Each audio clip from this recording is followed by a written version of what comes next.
Assalamu alaikum. I'm recording this video for Muhammad Usama Anwar's assignment. The original plan was to hold a live session online that would have been interactive, but because of internet connectivity issues where I am at the moment in Sudan, it wasn't possible to hold that online meeting. So I'm going to record this short video and try and transfer it to Usama. The question he had raised was, do humans suffer by choice?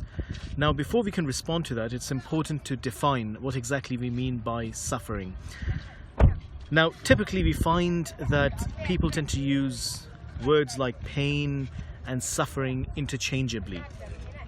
So sometimes when people are saying that they're suffering, they might actually be referring to a state where they're experiencing physical pain.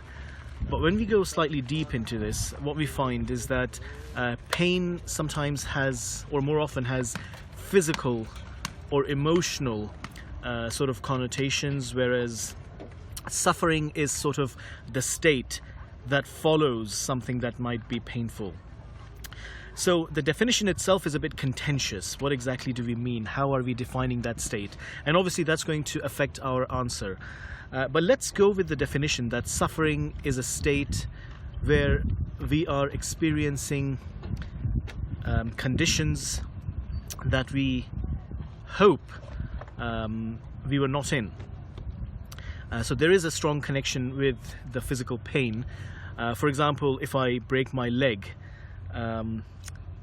initially there is this element of physical suffering or physical pain, and then the suffering later on could take more of a psychological sort of sense.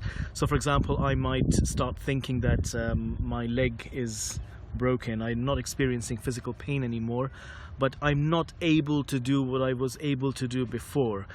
That state of mind, that pain it induces, that psychological trauma, that's the sort of suffering we're talking about. So is it something optional? Well, clearly it could be argued both ways. There is some suffering that perhaps we cannot avoid, that we do not really have a choice over.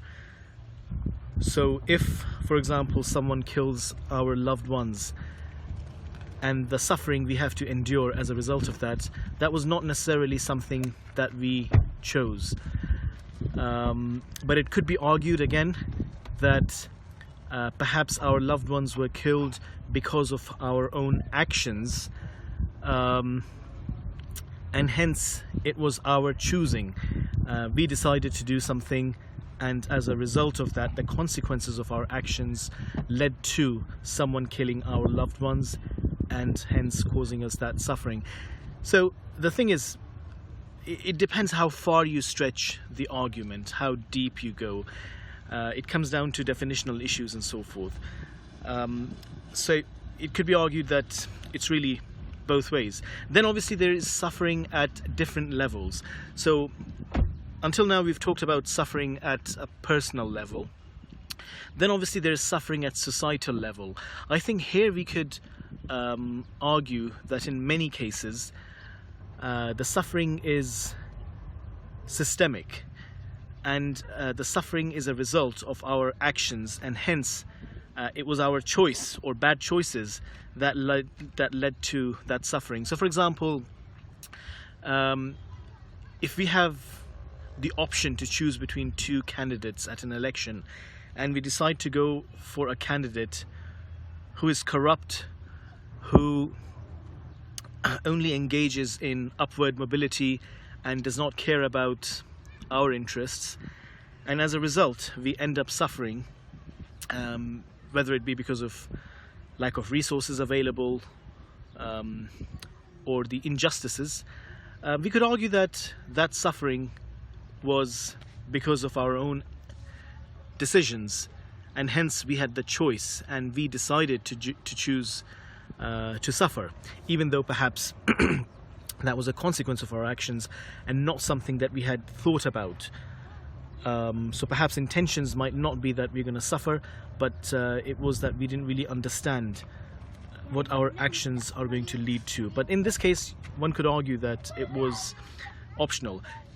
Similarly, the system we decide to choose in a society. So, for example, when it comes to economic organization, one might decide to have an economic system that is more exploitative than another economic system.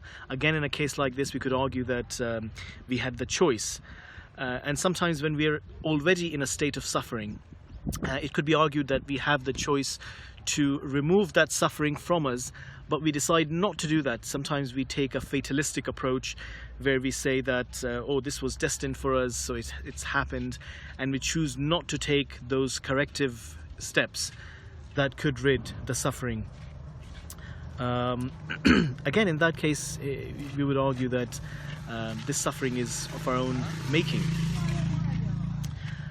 So these are some of the points that we have to bear in mind when we're talking about suffering.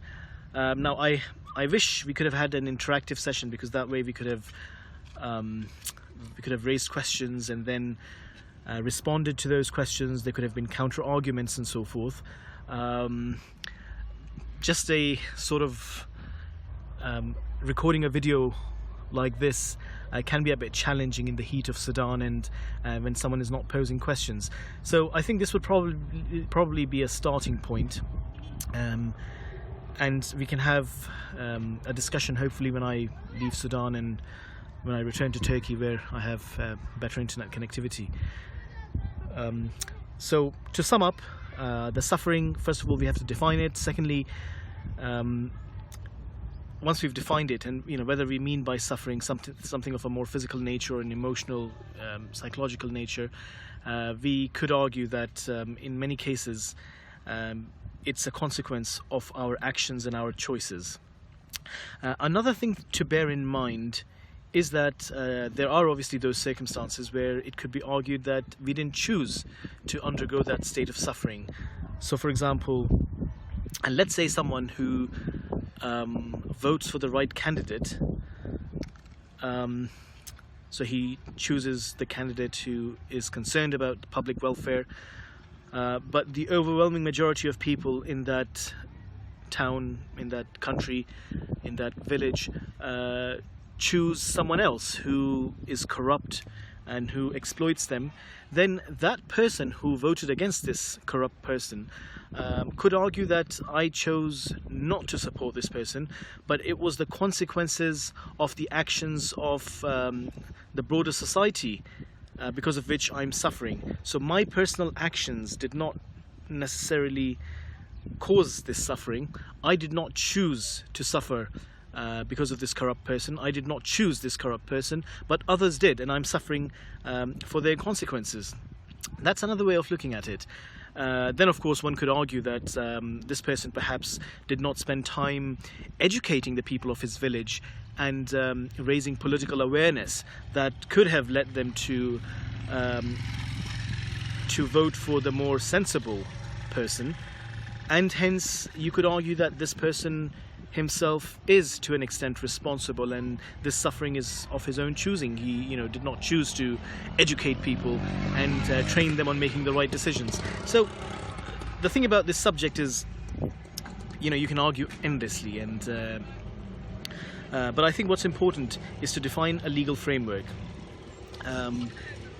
The problem with sort of free thinking mode is that you don't have the parameters, you don't know where to stop, you can just keep going. One question can lead to another question. I think this is where, if you've defined a philosophical framework, sort of a theological framework that could be directing your philosophy, then that would help. So, for example, if you're looking at suffering from an Islamic point of view, then it's quite interesting that the Islamic concept defines what suffering is. People often disliking something or being in that condition, but the Quran, for example, says that it may be that you dislike a thing that is good for you, and it may be that you like a thing which is bad for you, and it talks about prescription. So for example, it talks about what to do when you're suffering, that you exercise patience, and at the same time you take steps to remove that suffering. So for example, if the Quran is talking about standing up against those who are oppressing others, this could take different forms. It could take intellectual struggle, it could take the form of physical struggle, and so forth and so on. So I think perhaps some other time we can delve into the theological perspectives of suffering, because that would give us something more concrete and something more prescriptive, as opposed to just engaging in philosophy for the sake of philosophy.